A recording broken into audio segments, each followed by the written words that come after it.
ওনার সমস্যা হয়েছিল যে ওনার রেকটাম ক্যান্সার হয়েছে। ওনাকে আমি ইন্ডিয়া নিয়ে গেছিলাম, ওখানে রেডিয়েশন থেরাপি দিচ্ছি। এখানে বাংলাদেশে আবার ওনাকে কেমোথেরাপি দিলাম, অনেক টাকা খরচ হয়েছে। জানুয়ারি 12 তারিখ ডাক্তারে বলেছে দিচ্ছে উনি মারা যাবেন, বাঁচবেন না বেশি দিন। ওনার ব্রেনের ক্যান্সার ছড়াই গেছে। আচ্ছা, কত টাকা খরচ হয়েছে আপনার ইন্ডিয়াতে? আমার এই পর্যন্ত প্রায় 20-22 লক্ষ টাকা খরচ হয়ে গেছে। আমি সার্জারি না করার জন্য আপনার এখানে আসছি, যে আপনি বলছেন যে সার্জারি করাতে হবে না, এটা গোটা এমনি শুকিয়ে যাবে, সার্জারি করাতে হবে, আপনি চিকিৎসা চালান।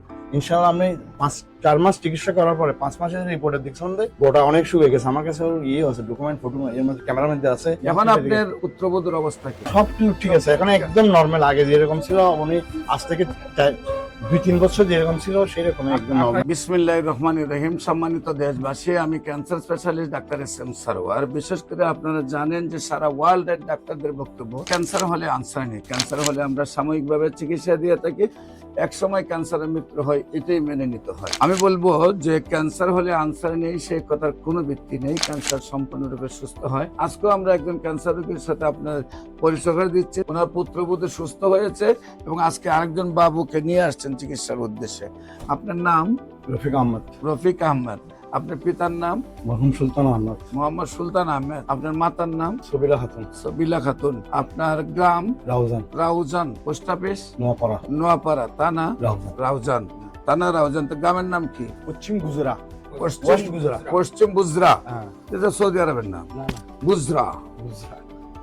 জেলা হলো চট্টগ্রাম। আপনার পুত্রবধূ কিভাবে কি সমস্যা হয়েছিল? ওনার সমস্যা হয়েছিল যে ওনার রেকটাম ক্যান্সার হয়েছে। ওনাকে আমি ইন্ডিয়া নিয়ে গেছিলাম, ওখানে রেডিয়েশন থেরাপি দিচ্ছি। এখানে বাংলাদেশে আবার ওনাকে কেমোথেরাপি দিলাম, অনেক টাকা খরচ হয়েছে। আপনার ইন্ডিয়াতে চিকিৎসা করেছেন, বাংলাদেশের চিকিৎসা হয়েছে, সেইখানে চিকিৎসা কি সুস্থ হয়েছিল? সেখানে চিকিৎসা সুস্থ হয় নাই। সেখানে চিকিৎসা এবছর হয়ে গেছিল গত মার্চ, এই বছরের জানুয়ারি 12 তারিখ ডাক্তারে বলেছে দিচ্ছে উনি মারা যাবেন, বাঁচবেন না বেশি দিন।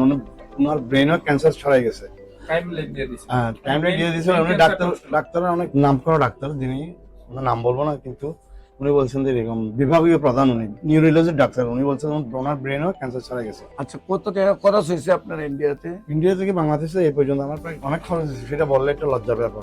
না, কত গেছে মানুষ জানা দরকার, ওই জন্যই যে মানুষ অর্থনৈতিকভাবে যাতে আমার এই পর্যন্ত প্রায় 20-22 লক্ষ টাকা খরচ হয়ে গেছে। প্রায় 22 লক্ষ টাকা খরচ। আপনার এখানে সংক্ষিপ্ত ভাবে বেশি টাকা খরচ হয় না, কিন্তু ইন্ডিয়া যাওয়া আসা, এখানে চিকিৎসা করা, 8টা কেমো এখানে দিছি, 25টা থেরাপি ইন্ডিয়াতে দিছি, রেডিয়েশন থেরাপি। টোটাল 22 লক্ষ টাকা খরচ করে যখন রেজাল্ট পান নাই, ডাক্তার যখন বলছে মারা যাবে, তখন আসছেন আপনি আমার কাছে। আপনার আমার ঠিকানা কিভাবে পাইছে? আপনার ইউটিউবে দেখে। এখন আপনার এই পুত্রবধূর অবস্থা কি? এখন আপাতত ইনশাআল্লাহ সুস্থ। গতবার আপনি স্বপ্ন রিপোর্ট নিয়ে আমি এখন আল্লাহর রহমতে সম্পূর্ণ সুস্থ। আমি কি রিপোর্ট করাইছি? রিপোর্টে কি অবস্থা আসছে? সবগুলো আপনি দেখছেন, সবগুলো রিপোর্ট আল্লাহর রহমতে ভালো আসছে। একটা পয়েন্টের কথা বলি, আমার ডাক্তার আমাকে বলছিল যে ওনাকে সার্জারি করে ওনার গোটাটা বাইর করে ফেলতে হবে। না না, রেকটামে গোটা বাইর করতে হবে। আমি সার্জারি না করার জন্য আপনার এখানে আসছি, যে আপনি বলছেন যে সার্জারি করাতে হবে না, এটা গোটা এমনি শুকিয়ে যাবে, সার্জারি করাতে হবে, আপনি চিকিৎসা চালান। ইনশাআল্লাহ আমি 4 মাস চিকিৎসা করার পরে 5 মাসের রিপোর্টের দেখছেন গোটা অনেক শুকিয়ে গেছে। আমার কাছে আছে ডকুমেন্ট, ফটো এর মধ্যে ক্যামেরার মধ্যে আছে, মোবাইলের মধ্যে আছে, আপনাকেও দেখাইছি। সেই জন্য একটা ভরসা রাখছি যে নিশ্চয়ই ইনশাআল্লাহ যদি ক্যান্সার রোগী ভালো না হতো তাহলে এত রোগী আপনার পাশে আসতো না। আমি এখানে যতবার আসলাম দেখলাম, আমি তো 7 মাস রানিং করতেছি। আরো 2-1 রোগী পাঠিয়েছিল, আমার কাছে জিজ্ঞেস করছে, আরো একজন রোগীর রিপোর্ট আমার জেবে আছে, একজন রোগী যে ভালো হয়েছে সেটা প্রমাণ। আমি 20 লক্ষ টাকা খরচ করার পরে যে একটা রোগী ভালো করতে পারছি চট্টগ্রামের মধ্যে, যা আপনার চিকিৎসায়, সেটাই জেনে রোগীরা যারা জানছে, যারা বলছে যে আমাদেরকে ডাক্তারকে দেখাই দেয়। আমি ডাক্তার দেখাই দিচ্ছি, ওরা এখানে আসতেছে।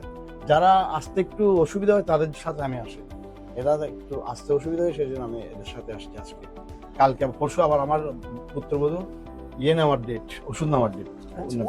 ওনার তো ব্রেইনে ক্যান্সারটা ছিল, ঠিক না? উনি ওনার ডাক্তার ব্রেইনেও ছিল, টিউমারও চলে গেছিল এবং ক্যান্সারও চলে এরকম বলছিল, এরকম একটা রিপোর্ট করে দিয়েছিল। স্মৃতিশক্তি ঠিক আছে না, সব কিছু ঠিক আছে, এখন একদম নরমাল। আগে যেরকম ছিল উনি আজ থেকে 2-3 বছর যেরকম ছিল সেরকম একদম নরমাল। কি কোনো মনে হয় যে কোনো অ্যাবনরমাল বিহেভিয়ার? না না না, এখন ওনার কাছে আমি সবসময় জিজ্ঞেস করি, তোমার যদি কোনো একটা প্রবলেম লাগে আমাকে বলবে, আমি ডাক্তারের সাথে আলাপ করবো। সম্মানিত দেশবাসী, আমি বলবো যে আপনারা যারা এই ভিডিওটি দেখছেন, ওনার পুত্রবধূর জন্য দোয়া করবেন। আর এরকম শ্বশুরও পাওয়া কঠিন, যে পুত্রবধূর জন্য 22 লক্ষ টাকা খরচ করছে ইন্ডিয়া থেকে। এরকম দোয়া করি ওনার মতো শ্বশুরও বেঁচে থাক, বাংলাদেশ সব শ্বশুর এমন হয়ে যাক, আর বৌমারও এমন হয়ে যাক যে শ্বশুর যেন 22 লাখ টাকা বৌমার জন্য খরচ করে। এবং আল্লাহর অশেষ রহমতে যেহেতু সুস্থ হয়েছে, দেশবাসীর কাছে দোয়া চাই উনি যেন আজীবন ভালো থাকে, আপনারা দোয়া করবেন। আর বিশেষ করে উনি আজকে আরেকজন বাবুকে নিয়ে আসছেন, ওর জন্য দোয়া করবেন। ওর এখানে এই যে টিউমার গুলা ধরা পড়ছে, এতে ক্যান্সার। আল্লাহর অশেষ রহমতে আমরা আশাবাদী 4 মাস চিকিৎসা করলে সুন্দরভাবে সুস্থ হয়ে যাবে। যে আপনারা গণস্বাস্থ্য হোমিওতে চলে আসুন, সুন্দরভাবে সুস্থ হবে। সবাইকে ধন্যবাদ। যে কোনো প্রয়োজনে স্ক্রিনে দেওয়া নম্বরে যোগাযোগ করেন। আসসালামু আলাইকুম ওয়া রাহমাতুল্লাহি ওয়া বারাকাতুহু।